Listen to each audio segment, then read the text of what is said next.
very manageable numbers, okay? And John's going to talk to you some more about management.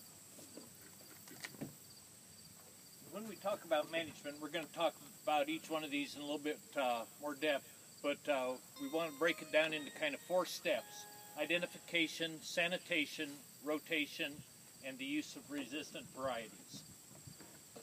And identification, as kind of alluded to before, is the hardest thing to get folks to do.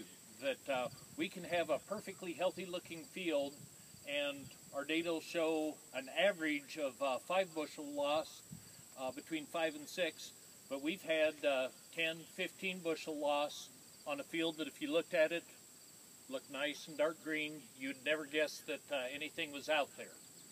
So if I had one wish that I could make come true for managing SCN, it's that if it attacked a plant, it would turn them orange or purple or something like that, so it's easy to identify. Other problems, you know, you'll see shot holes in the leaf, you'll see lesions on the leaves or on the stem or something like that. With SCN, we don't see that. And so a lot of times, a lot of these samples that will come in, the people that send them in had no idea it was in their field, but they had a bag for a free test, so they went ahead and checked the field, and I guess that's what we're trying to get them to do.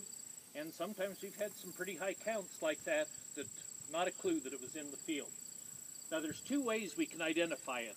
If you're out scouting your field, otherwise maybe you're counting aphids or pulling a couple of weeds that got away from you. If you're out there in the field, just pull up a few plants and take a look at that root system. And the picture we saw before, and we'll be able to see some more, but just take a look at the roots and see if we see any of those cysts on there. If we see them, we know we have it in the field. But if we don't see them, I wouldn't feel comfortable saying it's not in that field. It might be relatively low counts, and there might not be many cysts on the roots. It'll be in pockets. It won't be uniform across the field, at least early on.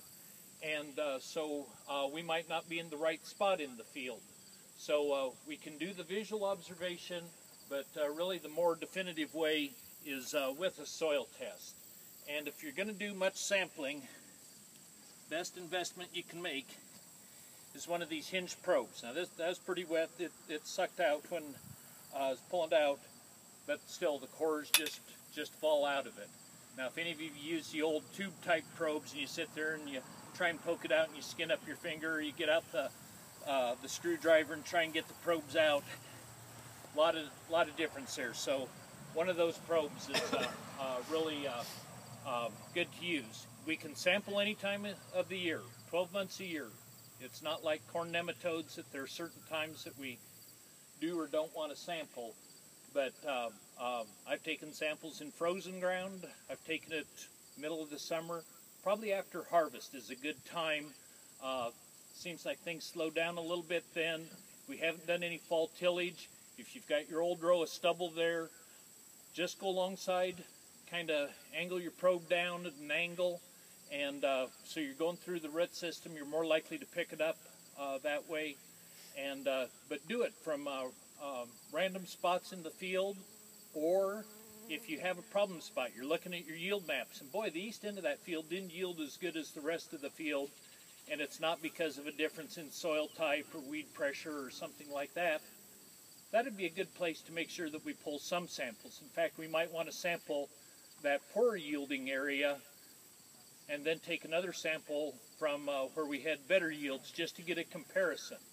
And you know, if we have high numbers on the poor yielding area, low numbers on the high yielding area, that tells us right there.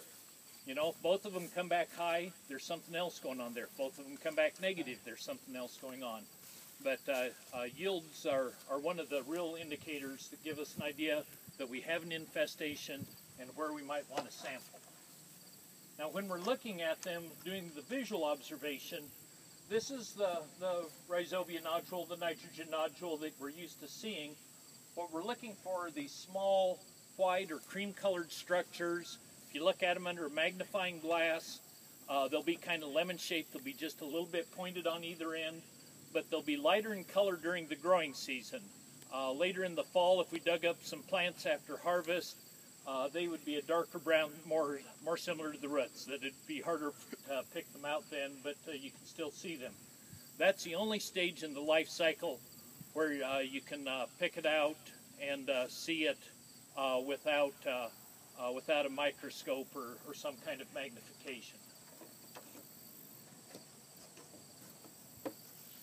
So when we're sampling, we want to take a minimum of 15 to 25 cores, 6 to 8 inches deep. If you pull samples for a topsoil sample for fertility recommendation, take half again or twice as many cores, mix it all together, and then split it. Send half in for your fertility recommendations and the other half in for SCN analysis. And like we said, you can either randomly sample a whole field or sample your problem spots. You mix it up thoroughly.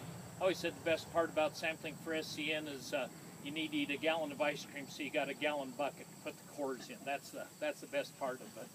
But anyway, then you can send it in the plant and the diagnostic clinic, and the address will be on the bags that you can pick up tonight. Kyle's, yeah, right there. Now Kyle's kind of worried about his job. You know, it's kind of nip and tuck here, but the more samples he gets, the more secure he feels. So it's your job tonight to make